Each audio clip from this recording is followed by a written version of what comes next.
All right, I'm so excited. Hey, let's give another hand to Rob. Rob, where's Rob?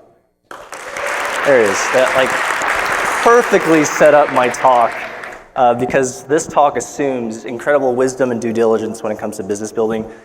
I wish I had that intelligence many years ago when I started. So all of you guys who are kind of venturing to that world, perfect timing, incredible presentation. I hope you give those slides away. All right, so let's get started. This is me. I'm John Saddington. I'm an 8-bit. I think I have one of the best Twitter handles in the world. I was born in the 8-bit generation, so it makes perfect sense. A couple slides here about my background very quickly, but I have 114 slides, so we're going to go through these really quickly. You're an intelligent group, so we'll see if we can get through this, and if it's a total bust, blame Rob. Okay. My most important company and startup is this. My wife, Sue, my 9-year-old Rowan, and my crazy 5-year-old Arden, they are my life, and they're the reason why I do a lot of what I do. I've worked for an incredible amount of companies as an enterprise engineer. I started building software for a Fortune company when I was 15. That's why I look like I'm 20. But it's been awesome. I've had a great software career. In 2007, I ventured into entrepreneurship, had my first big hit, and I have this article because my mom cut it out of the Austin American-Statesman and sent it to me, like, you're famous. I'm like, Mom, God, don't do that. But I love entrepreneurship. I love starting companies. I've had a blast doing that as well. My last major company was the Iron Yard. There's actually a campus here in Indy, like a mile away. I sold that to a Fortune 300 6 months ago. And now I work for another venture-funded company called Zesty in the food tech space, and that's super fun. I have an indie app, which is Desk, which I'll talk about a lot today, kind of as a use case for where I'm headed. We'll talk a lot about that, and I also have another indie app that I launched about 4 weeks ago that is doing terribly. I highly suggest not buying it. It is a terrible product. But here's kind of, my wife calls me a career pivot enthusiast because I can't seem to get what I want to do down. But I've broken it into 4 major seasons. The first is, enterprise software engineer. Second season was co-founder, startup entrepreneur, indie product developer, and now human capital management is kind of my new obsession. I love human performance. I have a master's in education, among other things. But for many of you, I think many of these things kind of interconnect and kind of bleed over. And so I kind of do all 3 at the same time, or all 4 at the same time. But I love what I get to do. All right, so 3 things I love and 1 thing I hate. I love writing. I love writing software. I have a bunch of gifts, so please humor me. I love writing software, and among those 4 seasons, I continue to have done that. And I love writing about software development. As a consequence, I love storytelling. I love stories. I love telling them. I love creating them. I love reading them and listening to them. And much of who we are as a people is stories. You can think of some of the most significant things that you've ever done, and there's been a great story behind it. Or perhaps you're building a great story today.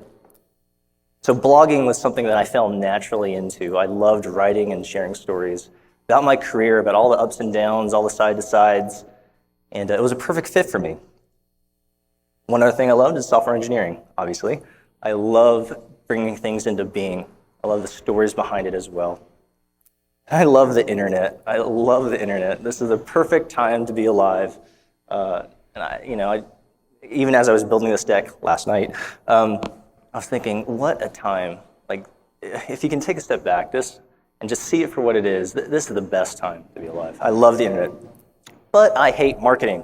I hate marketing so much.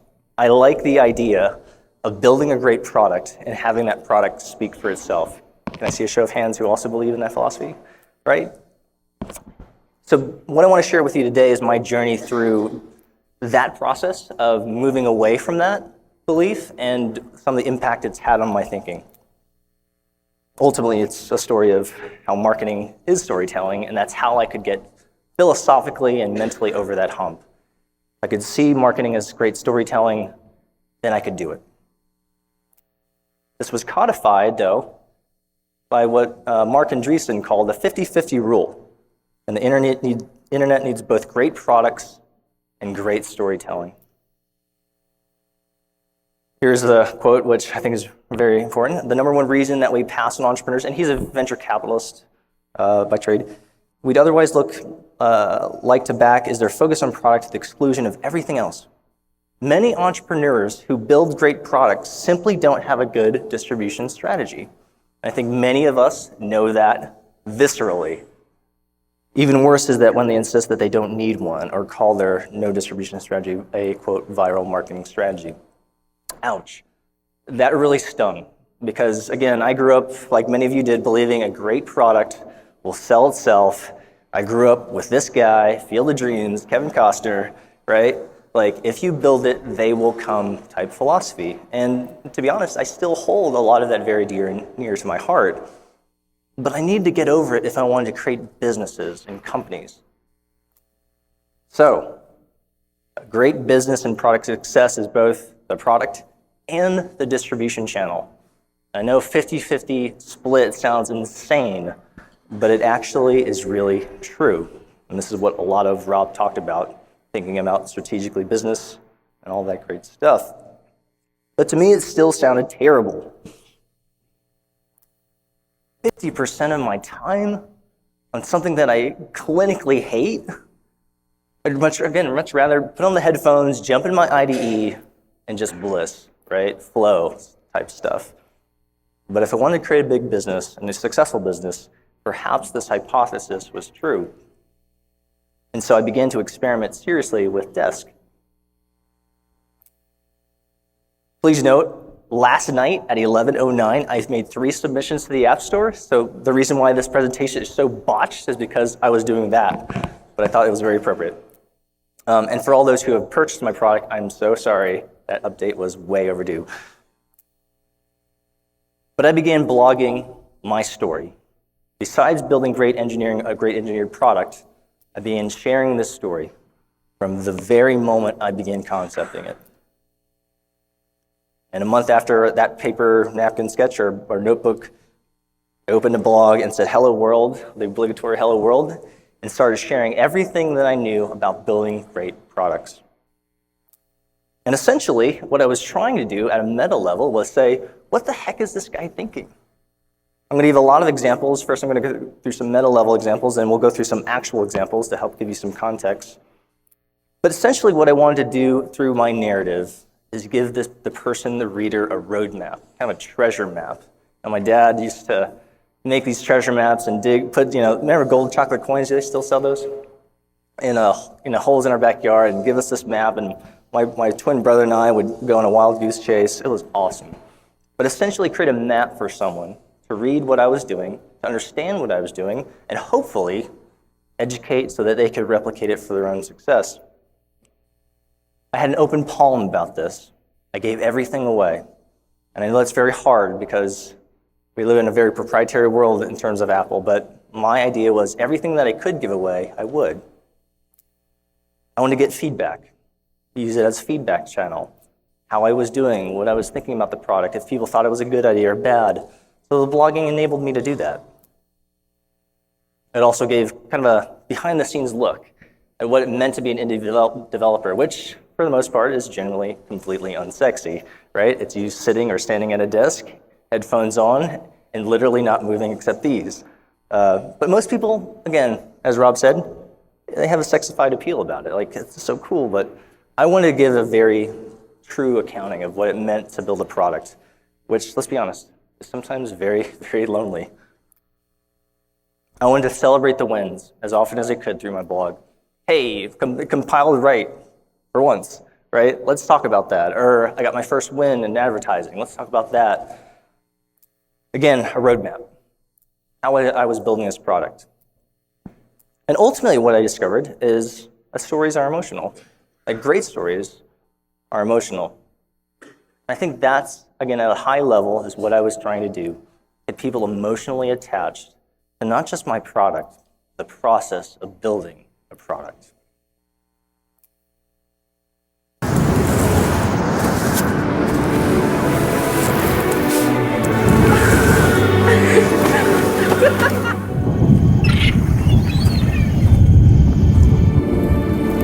Be near me when my light is low.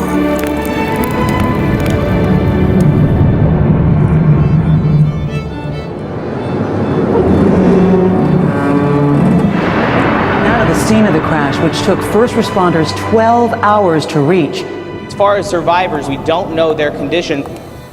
Be near me when my faith is dry, and the heart is sick, and all the wheels of being slow.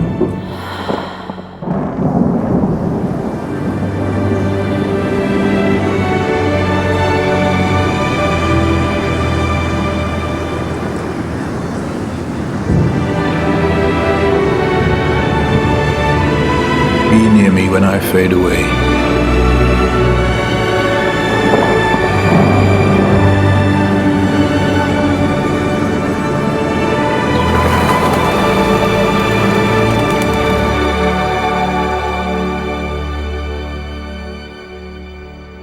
But doesn't that grab you, right? And so I stumbled upon this idea from Maya Angelou.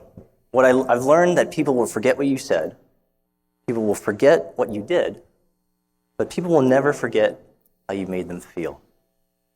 You can take a moment just to think about some of the most significant events in your life, and you won't remember exactly what that person said, won't remember exactly what they did, but you will certainly remember how it made you feel. I think great stories do that.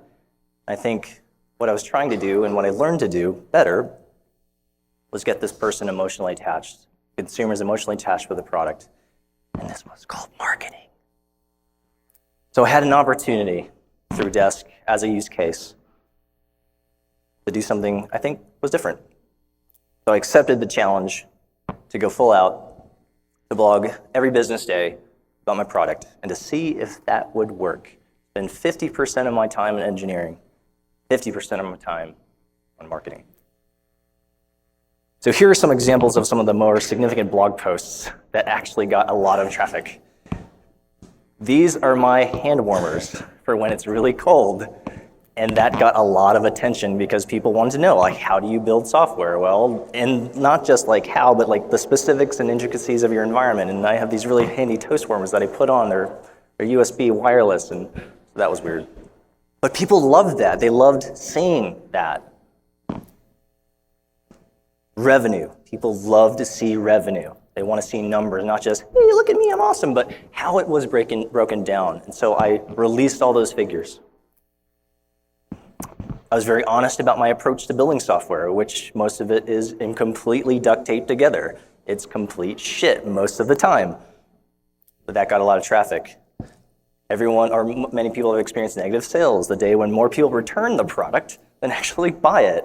And now, like, it's a stab to the soul. But that was an incredibly important blog post for me, to be able to share very viscerally what it felt like to have a really shitty day.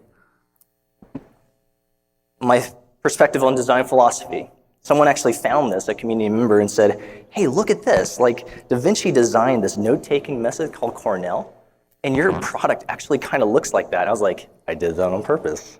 No, actually, I did not. Totally accident, but it was awesome. Simple financial modeling, which Rob did an incredible job. I can't even get even close to that, but how I built a company very simply, financially. This is called Where the Magic Happens. It's a picture of my desk. It's a standing desk, and literally it's this big. It's super small, but I think kind of removing the veil a bit and saying, hey, like, my life as an indie developer is really unsexy, but that got a lot of attention, and people really appreciated being invited into that story. How I use other products to triage issues and to do project management as an indie developer. My decision, very important decision, to create my own extension for the product file. The story behind the brand icon. My grandmother had an old typewriter that just looked like this. And so I kind of shared the story of how that was an inspiration for me for this design. Another GIF, like I actually prototyped, created a wireframe GIF. People love that GIFs go a super long way. My wireframing of how I built the product from kind of the ground up. That was a huge blog post. My philosophy on kind of text ornamentation, how I thought about ornamenting the actual text, and my notebook sketches on how I thought the shortcuts should be. the first look, huge traffic draw. Before I even release the product, hey, you want to take a look at what I'm building? Like, really? This is what it looks like. It's incredibly boring. Icon ideas, inviting them into the conversation. Like, which icon idea do you like the best? Graphs and more revenue. Retrospectives. I do a lot of retrospectives. After a major campaign or a major initiative, I do a retrospective on what that actually looks like financially. Again, it's scary to share financial numbers, but it can be very helpful as well. Viral events. Diagnosing how viral events occur. I was on Hacker News, on the front page of Hacker News twice in the same week. What did that do to sales? Retrospectives of the design layers of my marketing pages and kind of breaking down what I think worked and what I didn't, A/B testing. And then my favorite, a retrospective on my marketing video, which I'm going to share a couple of clips. This was one of the biggest, highest traffic blog posts, and still is how I actually, as an indie developer, built a marketing video, which many of us, and I still don't actually know how it works, but this was really fun, and it started with me giving a videographer a video of what I thought it should be. All right, Austin, I'm going to try this again. So I am building a Mac OS X desktop publishing app. Essentially, it's an application that allows bloggers and writers to publish content directly to their blog in the most simplest and easy-to-use format ever. The site is desk.pm. So I had a big overview, sent it over. He sent back a script. I was like, holy shit, I feel so Hollywood. And then we started doing test videos with fireflies.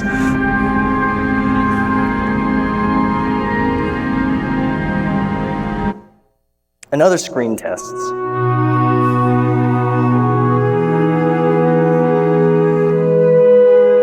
We hired an actress. Rented out facilities for more screen tests.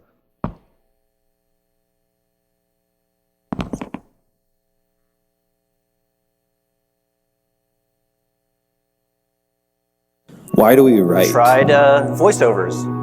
We take our experiences, the color, the wonder, the chaos, and we try to shape them, to find meaning within. And then we eventually came up with the final product video, which you actually can't see anymore, but here it is.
So as you can see, I try to create elements of story rather than showcasing the product itself, which we did through a bunch of different shots. Again, try to invite them into a story of what the product was actually doing and how you might actually experience it.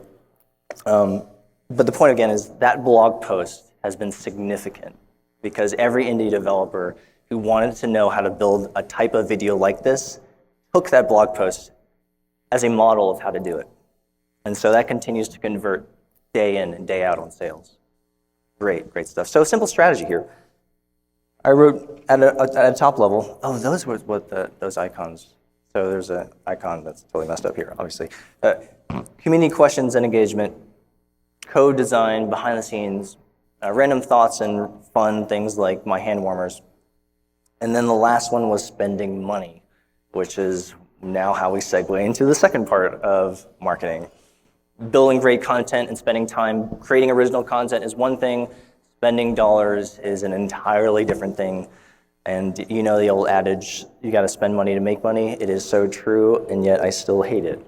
The idea of spending money on a product that, again, old thinking, should sell itself was contrary to me.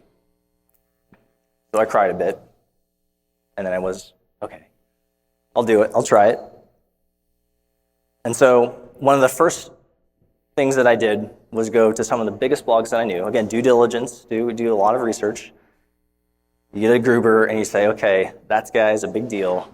Let's see what that'll do. And to pay for a sponsored blog post is about $9,000, $10,000, $11,000.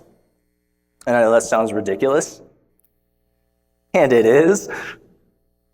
I remember very distinctly coming to the point in my research and saying, okay, I'm going to do that. And my wife is on the couch watching Real Housewives of Atlanta, and I said, hey, sweetie, I'm about to drop $9,000 on a blog post. And it's just like, visible silence, and then just But there it is, $9,000 for 2 paragraphs. And of course, because I'm blogging, I wrote a blog post. Does sponsoring Daring Fireball actually work? This is one of my top blog posts of all time. That actually got on Hacker News, the front page of Hacker News.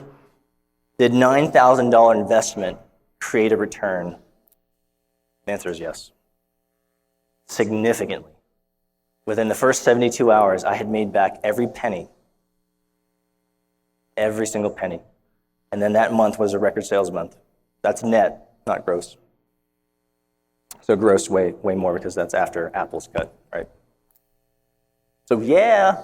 And I continue to experiment. Every major Mac blog that you've interfaced with, that's in your RSS feed, every podcast, or almost every podcast, I have spent money on.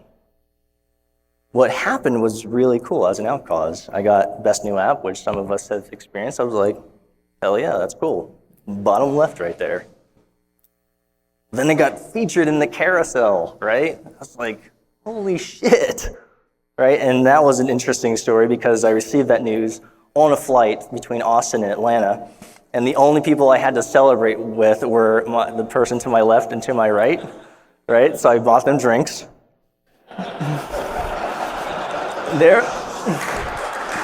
And they were just like, this crazy kid. I was like, yes.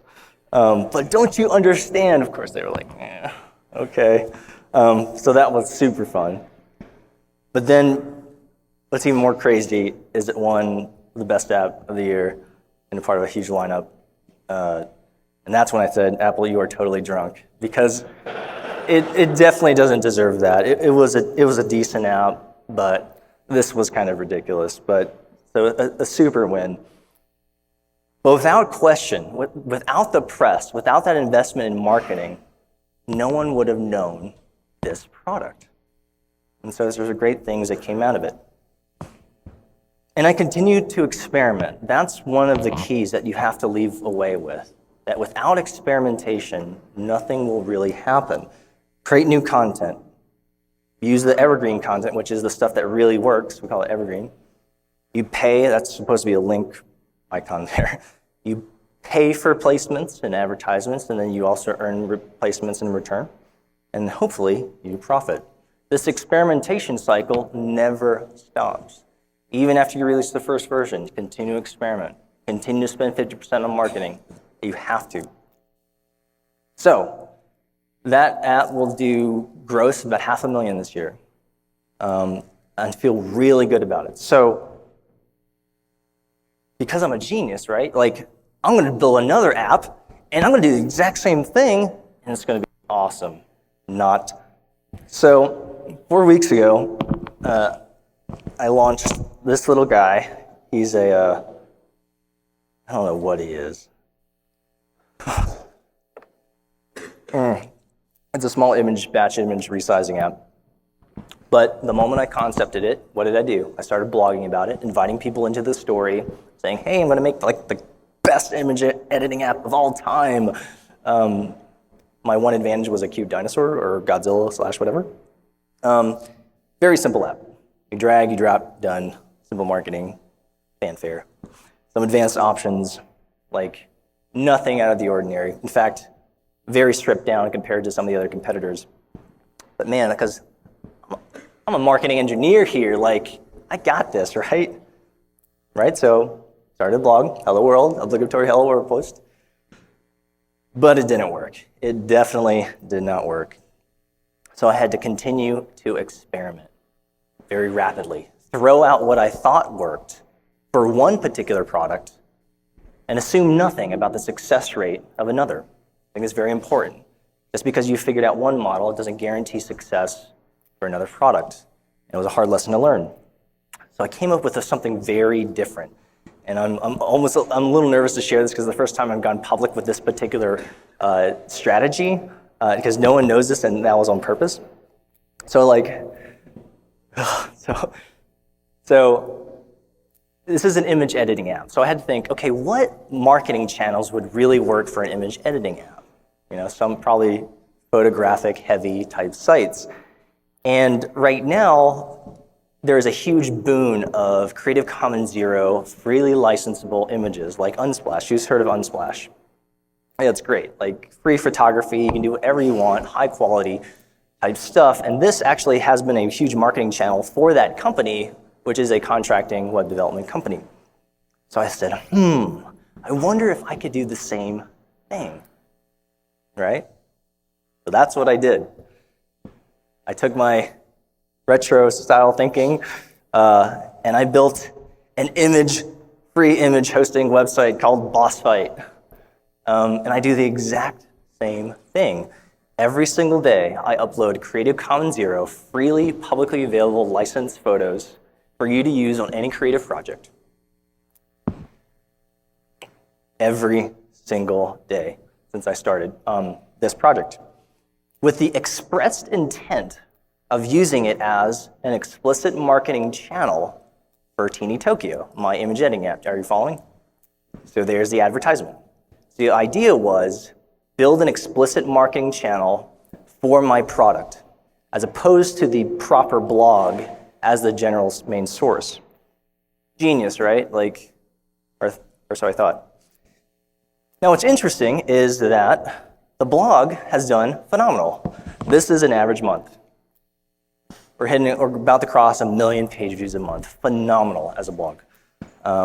Absolutely nutso. And you can see the growth. We had some spikes, but I started the blog immediately when I started concepting the product, and you can see a very nice kind of growing line on average. Except in contrast to the actual sales of the product, which were like this, which you have seen all the time. Huge spike and then shitty growth. In fact, barely anything. To date, it's been only 4 weeks, so the jury's still out whether this is a truly shitty product. It is not even close to $1,000. Sucks. And it makes my heart hurt, but at the same time, it is what it is. So this product is doing terribly, making pennies. But I had a holy shit moment when I realized that the blog itself was doing a magnitude level of better, profit-wise, than the actual product. You follow? We'll go back to this picture. You see the huge spanning responsive image of my product. And then you see right above it, Google AdSense. That Google AdSense, one AdSense, right? There it is.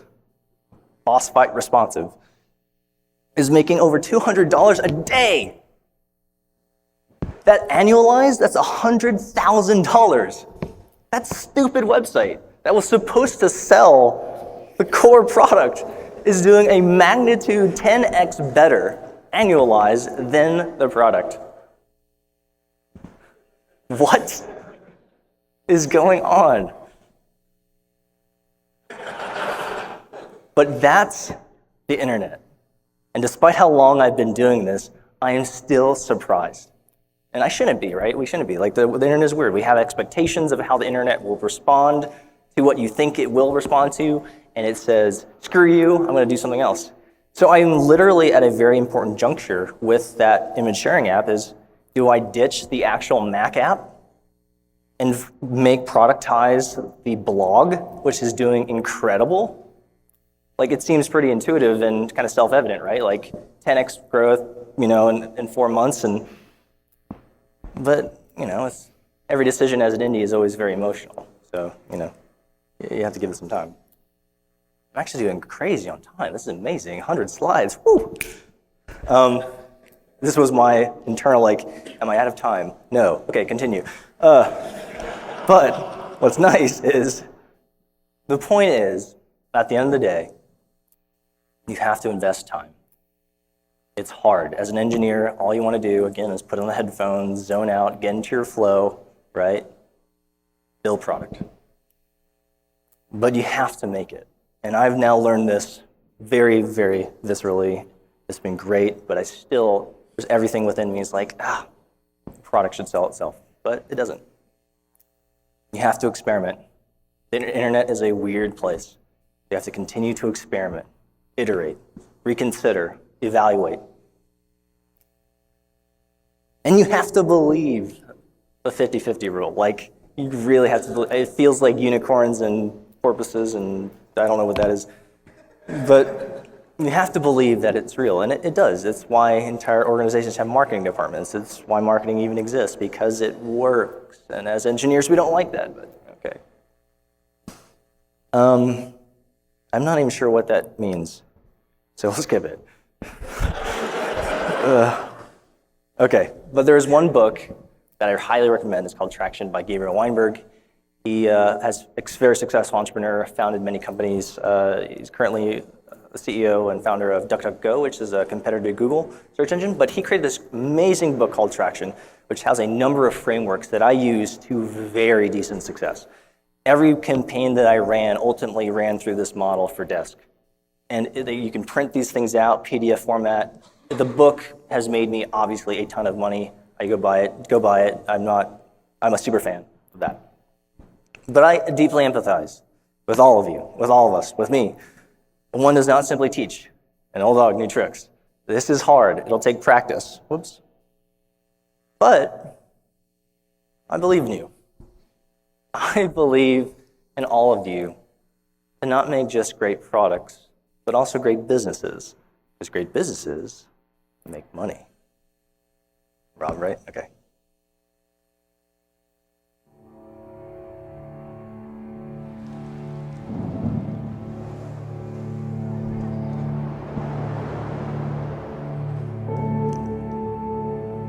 We don't read and write poetry because it's cute. We read and write poetry because we are members of the human race.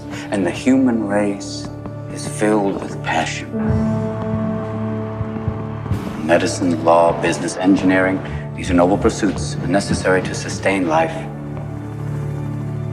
But poetry, beauty, romance, love, these are what we stay alive for.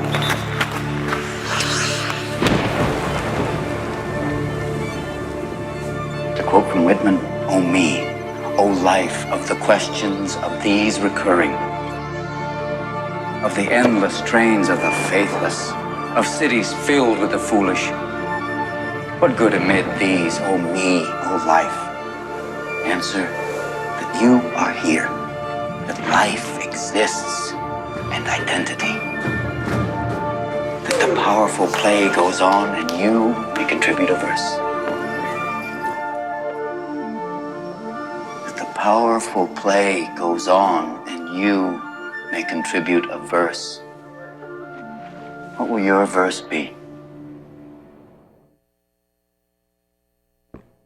So what will your verse be? The world needs your apps, and they need the stories behind them. Thanks so much.